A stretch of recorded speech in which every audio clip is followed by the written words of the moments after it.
Muy buenas noches con todos. En este momento me toca exponer el tema de cómo dominar mi espíritu.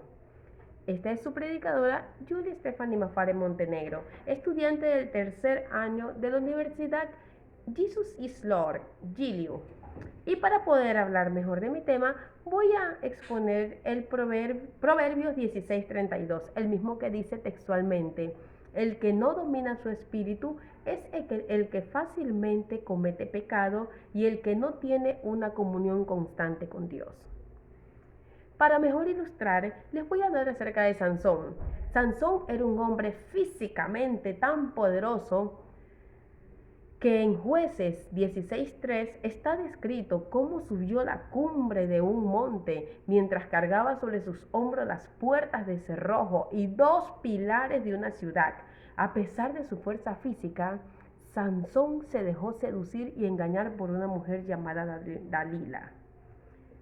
Es decir, no logró dominar su espíritu.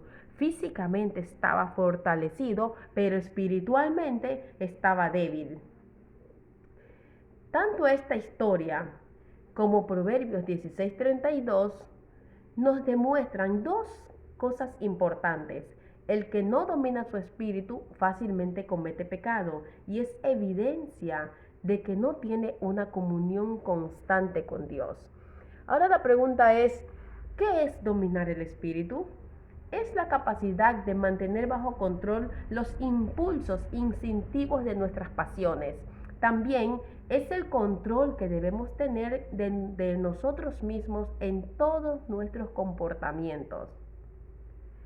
¿Por qué es importante dominar nuestro espíritu? Vamos a ver, la importancia de dominar nuestro espíritu es porque las personas que no logran dominar su espíritu fácilmente pecan. La Biblia nos demuestra que el que no domina su espíritu, como les indicaba, pecan fácilmente. Por ejemplo, Caín, controlado por su ira, porque no pudo dominar su espíritu, se convirtió en el primer asesino del Antiguo Testamento, tras haber asesinado a su propio hermano Abel. Similarmente, el rey Saúl del Antiguo Testamento, como no podía dominar su espíritu y porque estaba lleno de celos, buscó diversas maneras para matar a David, su yerno, y un hombre fiel a Dios. Adicionalmente, Judas Iscariote, al no dominar su espíritu y siendo esclavo del dinero, se suicidó después de haber traicionado y entregado a Jesús a cambio de dinero. 30 piezas de plata fue lo que le costó entregar a Jesús.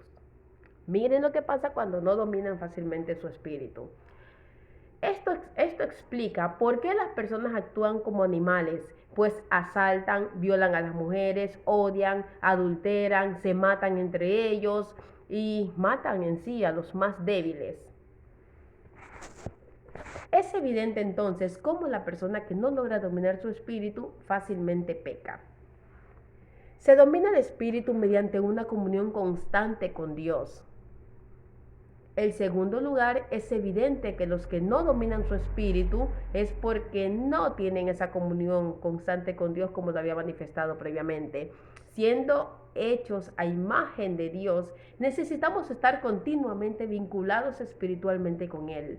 Desde el momento en que dejamos de estar en una relación con Dios, se nubla el espíritu y nuestra capacidad de discernimiento.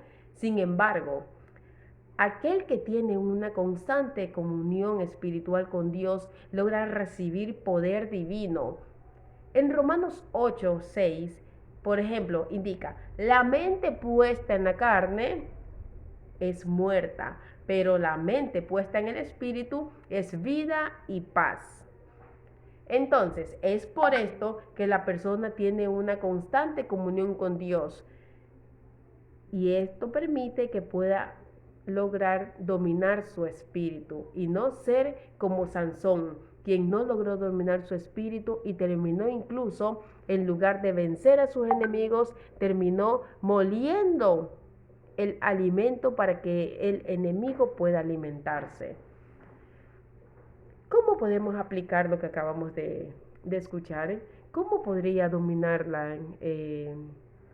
mi espíritu? ¿Cómo podría hacer para que la ira no me gobierne? ¿Cómo podría hacer para no ser parte o seguir de repente los pasos de estos tres personajes que acabamos de mencionar? Y otra pregunta muy importante, ¿estás últimamente lleno de ira y sin autocontrol? ¿Eres como Caín, que odió a su hermano llevándolo hasta la muerte? O tal vez como Judas, que enceguecido por el amor al dinero, entregó a su Señor Jesús y se suicidó. Ora e invierte tu tiempo y energía en tener una constante comunión con Dios. Hazlo y recibirás tanto el discernimiento como el poder divino del Espíritu Santo. No vivas como Sansón. Domina tu espíritu con la ayuda del Señor y no vivas una vida llena de pecados. Como dice Gálatas 5:16. Vivan por el Espíritu y no seguirán los deseos de la naturaleza pecaminosa. Hasta aquí, espero haber sido de gran ayuda esta enseñanza.